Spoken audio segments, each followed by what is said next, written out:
Well, let's talk to Bradley Bowman. He's with the Centre on Military and Political Power at the Foundation for Defence of Democracies. He joins us from Washington. Welcome to the program. A string of provincial capitals are being captured. Employees from the US Embassy in Kabul have now been told to leave. Are you surprised at the sheer speed at which this is now unfolding? Thanks for the opportunity to join you, and thanks for the question. It's certainly a devastating catastrophe that we are witnessing unfold in Afghanistan.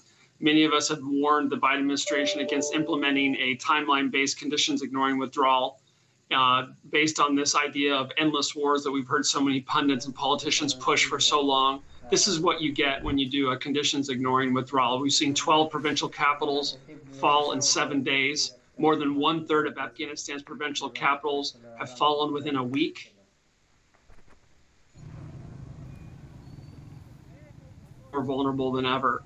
Our national security, in my view, should be based on facts on the ground, and our enemies don't stop fighting just because we withdraw. And what we're seeing right now is a vivid and sad example of this. The victims in the short term are going to be Afghans, particularly Afghan women and girls. We're all going to be victims in the long run because we know the problems in Afghanistan don't stay there. As the regional cities started to fall, you were quoted earlier this week as saying the situation in Afghanistan was a predictable disaster. What do you now predict is going to happen in Kabul?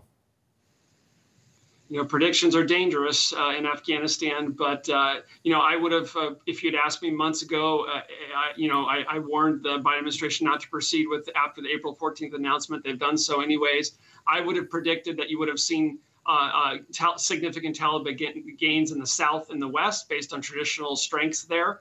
The big surprise has been the gains in the north. The large majority of the provincial capitals that have fallen have been in the north. And the reason why that's significant for your viewers is that's the traditional political strength, the strong points, if you will, of the Kabul government. Badakhshan and other areas like that are either controlled or contested by the Taliban. So clearly the Taliban is trying to isolate the Kabul government and overthrow it. And they've been pursuing this rural strategy that frankly, the Department of Defense kind of ignored for too long.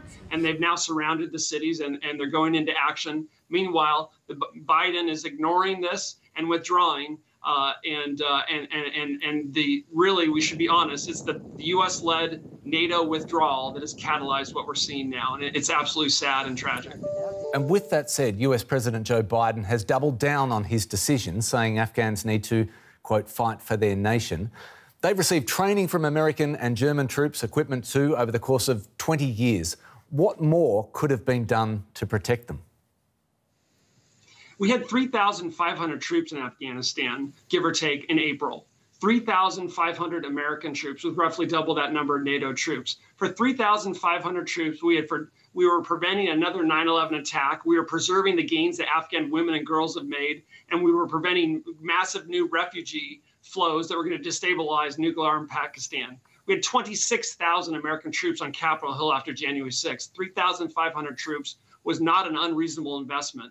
Despite that, Biden doubled down on his mistake in the Obama administration from 2011 in Iraq. They conducted a conditions ignoring withdrawal there, and then we got ISIS and had to go back in 2014. He's repeating that exact same mistake now in Afghanistan, and I fear we're all going to pay a price. Bradley Bowman, Senior Director of the Centre on Military and Political Power at the Foundation for Defence of Democracies. Thanks for your time. Thank you.